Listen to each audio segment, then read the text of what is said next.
go to the main class. We did inheritance for related to objects and classes. We did objects and classes. We did inheritance. We did polymorphism. What else have we done related to objects and classes? So we did inheritance, polymorphism, objects and classes, and declaring different types of objects and classes. And we did static and non-static functions and fields. So you should know the difference for that. So let's write down what we have done so far for objects and classes. Then we have done static and non-static. So today we're going to be doing abstract classes and inheritance, non-inheritance. And then on Wednesday we'll be working on enum. And there may be one more topic that I'm not I can think of right now, but we may be covering that. But so today we're going to be focusing on abstract classes and interfaces.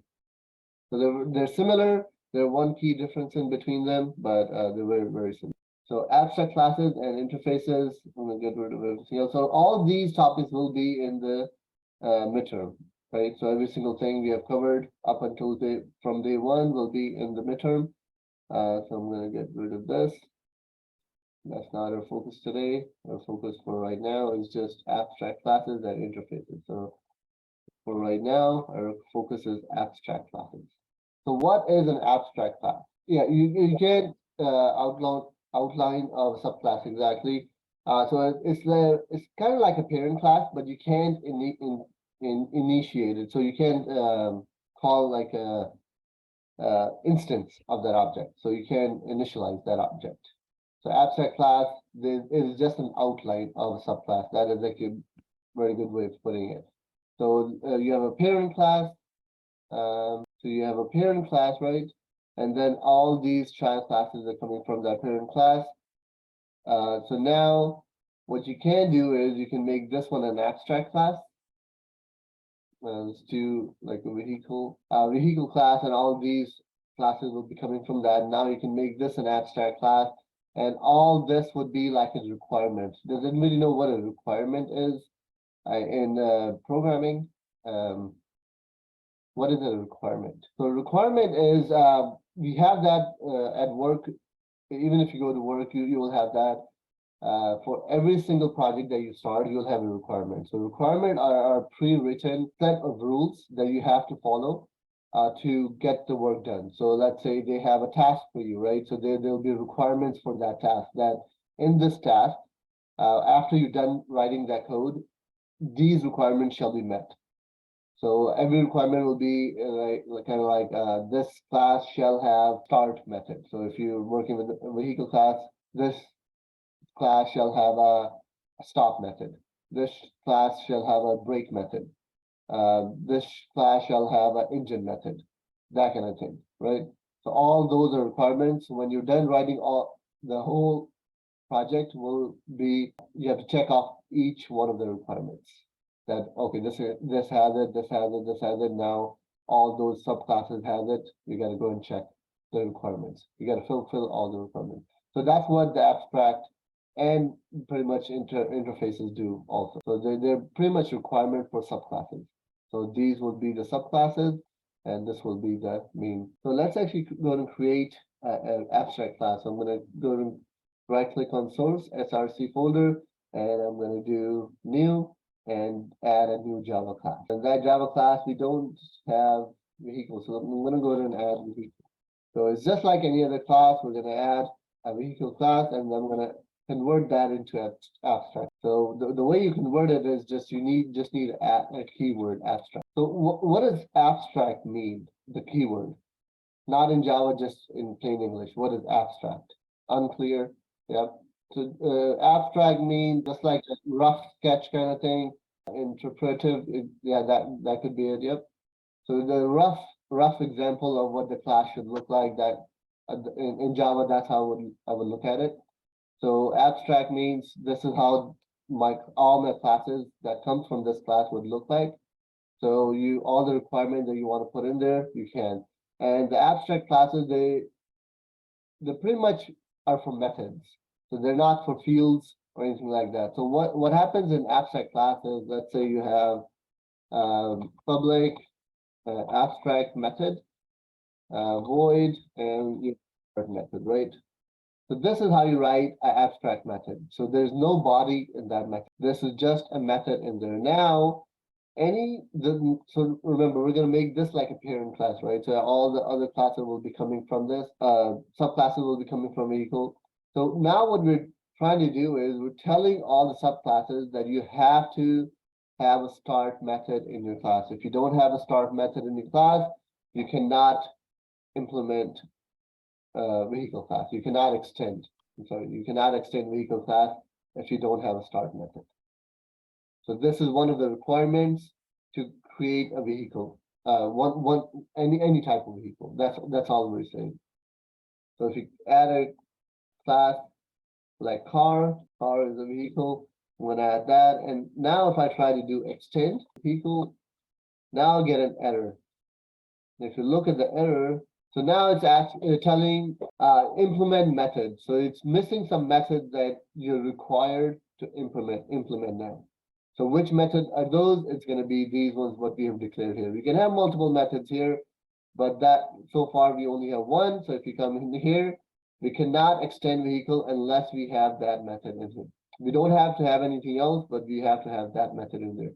And if you click on the auto option, it actually tells you that you have to have a start method in car class. Otherwise, you're not able to extend vehicle. It'll add that method for me. And what happens inside this method is up to me. It's up to the developer how you want to interpret. So I can do system.out.println, and I can do car is started. So what happens at work would be you get a method just like this. So you get a method. I'm sorry, not a method. A class, abstract class like this one, vehicle or employee, right? And all these abstract methods are in there. So those are all the requirements. So the task they're given to us was create different types of employees, and all those employees should have all these methods implemented. So now if you just do extend, and then you're required to add that method in there. Remember, if you're confused about any of this, please let me know so I can go back. So you have start method. In vehicle class, if you go back, you can have fields in there as well. So you can have string, make, string, and model, that kind of thing. But all these fields are not required to be in here. Obviously, they are imported automatically because vehicle is still a parent. But this method override is required. So one thing we haven't covered is override. So override means you're overriding a method that's coming from the parent class. So right there, this is the method that's coming from the parent class. Even though it's an abstract method, we're overriding it right here. When we declare a car instance, we actually run this one. So we have vehicle, car, let's keep adding more. Let's do truck, and we do extends, and we do vehicle. That means we are forced to add that method. So we do public, and that override keyword is not required. It just tells the user that you're trying to override something. If someone else is reading your code, so that keyword right here is not, but you just have to have a method. And in this method, I'm going to do the same thing. I'm going to copy this system.out.println, and I'm going to do truck, keep adding. Let's do motorcycle. I'm going to do it automatically, import methods, and that's a start method. So the import method automatically that IntelliJ does it. So if you add a class, right, and you do extends vehicle like this, so it complains that you have to have that method in there, and if you don't know what that method you need to import, sometimes that vehicle class is not visible to you. So if you just do in there and do implement methods, so there's a red bulb appeared, right? And you click on the options drop down, and you do implement methods, and this pop-up appears. And I'm going to select that method if it's not already selected. I'm going to select this, and here we can do electric vehicle doesn't need to start. Turn on. And so if you have an abstract class vehicle, here we can add like another field if you wanted to. So we can do double battery, and then that does not affect any of the fields here. Remember, all those two fields are being copied into each one of these, but electric vehicle just have one extra one. So that electric vehicle has three. So now if you come to main, what we can do is we can do vehicle. One thing we cannot do is we can do vehicle equals to new. This is actually not allowed, right? Because you try to initialize a vehicle class, which is an abstract class, which is not allowed. So now what you can do is you can do something like this. So we'll change the instance name car. So it's a vehicle. What kind of vehicle is it? It's a car. So this comes from polymorphism, right? So now we have vehicle truck equals to new. We have a vehicle. What kind is it? It's a motorcycle. All those are vehicles, but which ones are they? They are car, truck, motorcycle, electric vehicle. So now if we do car dot start, we can actually do car is starting. So it goes into car and prints that method. So now if I do car, if I do truck dot start, do motorcycle dot start, and then do electric vehicle dot start, then all those, remember, the latest one will be run. And the way we implemented it, so we did an abstract class here. We're forced to do the updated version on each of the child classes. So it's not like it's one at a time is going to be missing here and it's going to go back to the parent and try to run it here. That's never going to be the case. It's always going to be the updated version right there, because that's how we designed it. We're forcing all the child classes to update this method. So with the abstract class, one thing you can do is, let's say the start method in each of the child classes has to be overwritten. So every single child class is going to be a unique, they'll have a unique start method. What's one method that's not going to be unique? That every single thing has in common, right? What's one thing that all these have in common? Start is common. That's true. I kind of did the bad example. So so not just in Java, just like if you look at car, truck, motorcycle, electric vehicle, license plate. So license plate is common in all of them, right? Well, the plate itself is common, but the number would be different, I guess. What's another thing? Wheels, except for motorcycles, I would have two wheels. Then this would only have one or two seats. Brakes, steering wheel. Let's do brakes, right? So if there's something in common, right? What you can do is you can create that method here. Brakes, and not call that abstract. And now what you'll do is you'll do system dot out dot println, and you'll do break.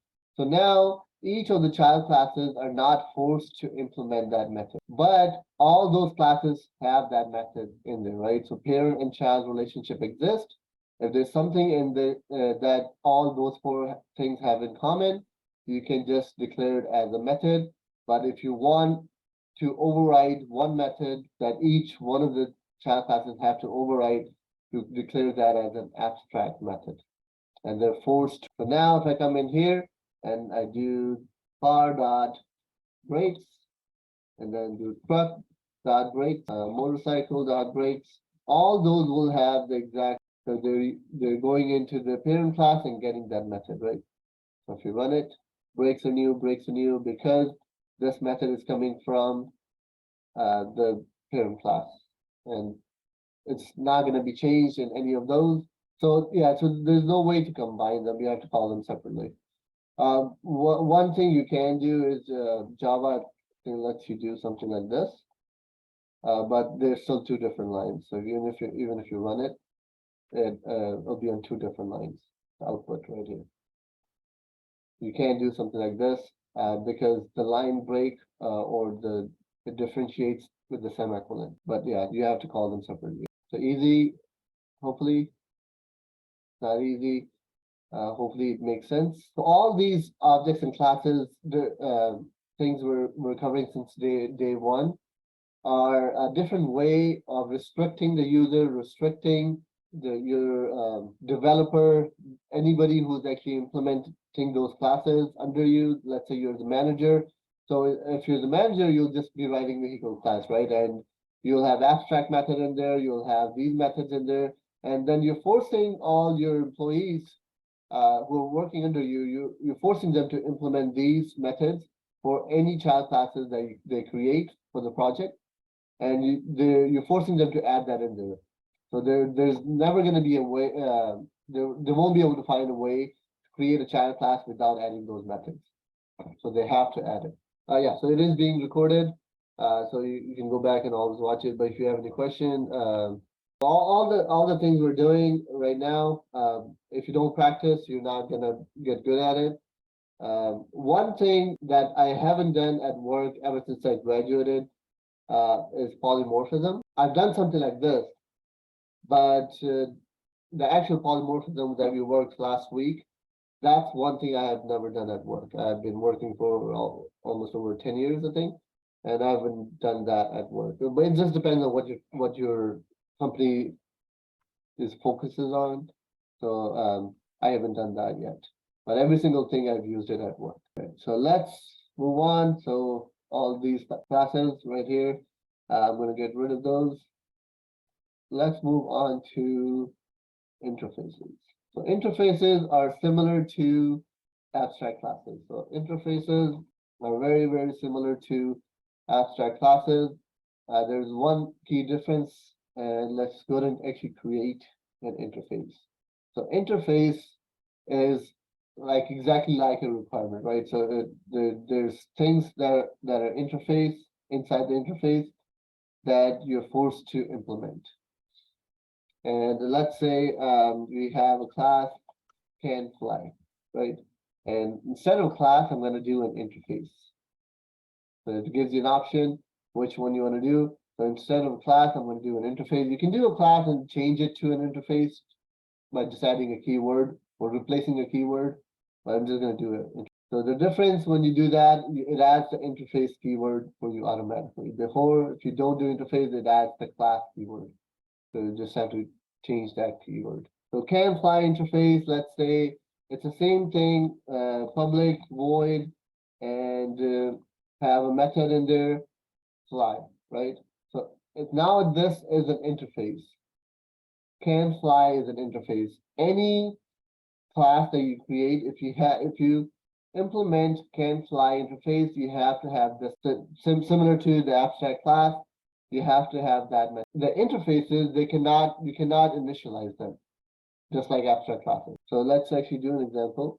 So let's add a Java class. Let's do bird, bird class. Now we're not going to do extend. We're going to do implements.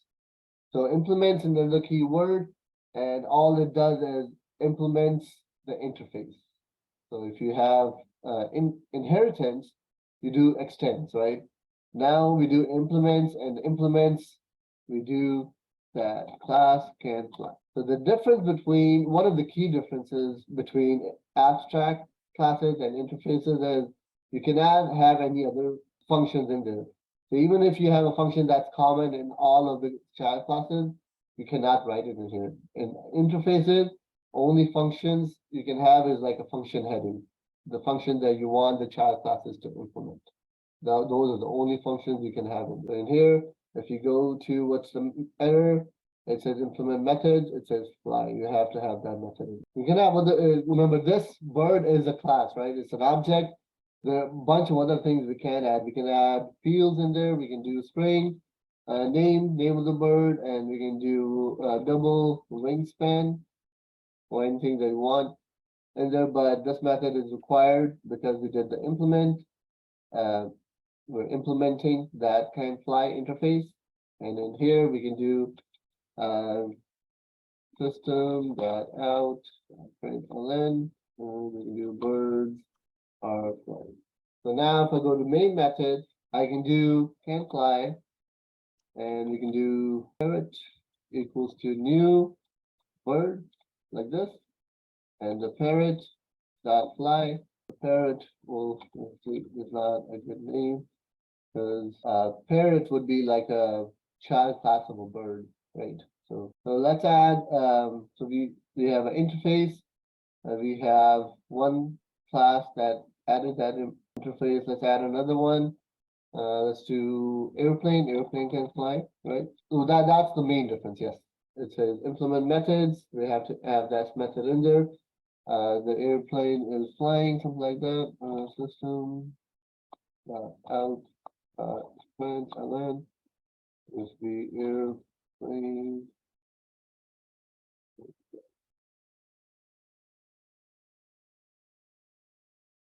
And you can have a bunch of fields in there. You can have airline. You can have a fuel level, but that is not affected by the interface implemented. Now, if I go to main, I have can fly. I can do can fly airplane equals to new airplane. And airplane, I'll go in there and get that. Remember, there's never going to be a case here, just like abstract class, that it would go to parent class and try to find that method and try to run that method from the parent. This parent is just an interface. It does not have a method body. It just have a heading. How does that method look like? And then we implement that method in all the child classes, which is bird and airplane. How do you get different type of files for can-fly? So Maximo, are you asking when you add can-fly.java to your class? Oh yeah, so you do right click on source and you add a new Java class. When you add a Java class, you get an option down at the bottom. You have interface, class, and enum. We're going to work on enum on Wednesday, but we've been doing class, but do interface. Even if you don't have that, you can convert any object to an interface by just changing this keyword. The class have a keyword class, interface has a keyword interface. And even if you import, if you create object like a class object, you can convert that to your interface by just changing that keyword. So let's actually going to do that. So I'm going to create drawable class, right?